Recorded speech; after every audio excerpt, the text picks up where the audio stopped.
a coincidence. Because, as I said, going back to the studies are there in black and white for anybody to read. There's the study here, which was published in the National Journal of Cancer Prevention in April 2004. This study, based on medical records of people living within 350 metres of long-established phone masts, showed a 4-fold increase incidence of cancer generally compared with the general population of Israel. A 4-fold increase.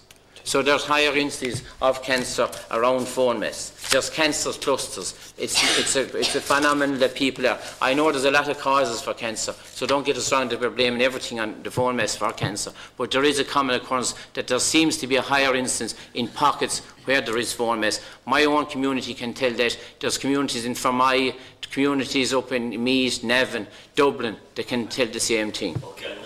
We're wrapping up short because people want to go to the order of business, and we've also a second presentation beginning here at 11 o'clock. So, just if you could just do a bit wrap up now, please. To give Mrs. McCrory some, she's looking very distressed. I am very distressed here at the moment. Brief comment. To have to come here today because I'm very grateful that we're being listened to, but the phones are affecting me very badly, and there is a mast outside the building. It's affecting me very badly. I don't get to sleep. I was very ill this morning before I came in here. I had to leave my house in 1998, as Con was saying, and the apartment that I lived in, my son had nosebleeds. My hair fell out at the back, at the nape of the neck. My daughter's hair fell out. I went everywhere. I went to Trinity College. I got doctors. I asked everybody, there's something wrong in the building. I was hysterical in the house. And it was an ASB man that came out and looked at the house and said that, you know, if you get somebody else to test it. I said to him there was a problem. I said, if you go out the door now knowing how sick I am and how sick my family are, I said, may God forgive you that you're leaving us in this condition. It was then that I got the house tested by Con and Enda. And they pointed out as well that the mobile phone mast was there, but that wasn't good enough for me because I had to go and make sure that the mast was affecting me. So I went to the building where the mast was, and I was absolutely hysterical as soon as I came near it. At that stage, I had to move out of the house, and I moved into a B&B. I was in the B&B for a year and a half, and the reason I was in it for a year and a half was I couldn't find a space. There wasn't a telephone mast near. Eventually, I did find the place in Clontarf, and at that stage, I pleaded with the mobile phone company to turn the power down. In the last building I was in, I pleaded with them.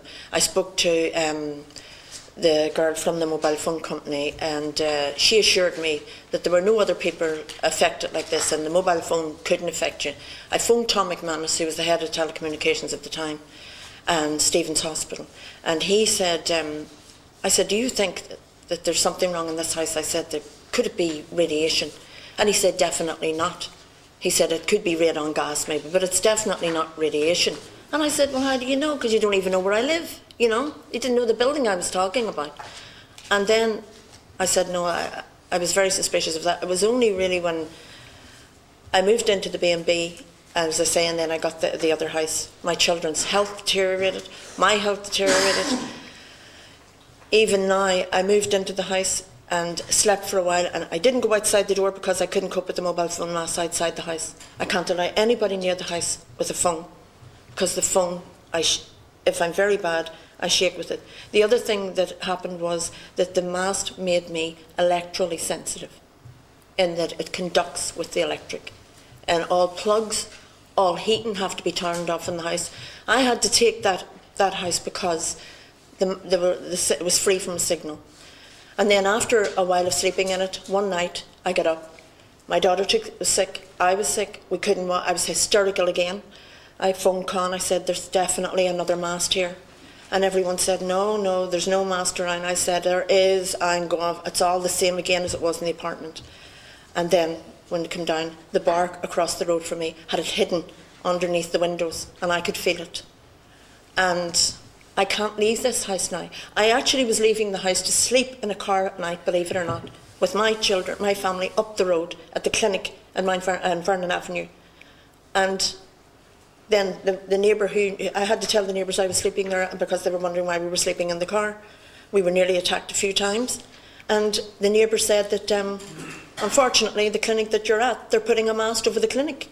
So in the last few months, they put, I can't remember how long it is now. They put the mast up at the clinic, so I can't go there. I have to leave the house every other night to get to sleep. I have a screen over the bed and it's not working. And, you know, they say there's not a problem. There's no problem with the phones and the masts, and yet if anybody came into my house now and had a phone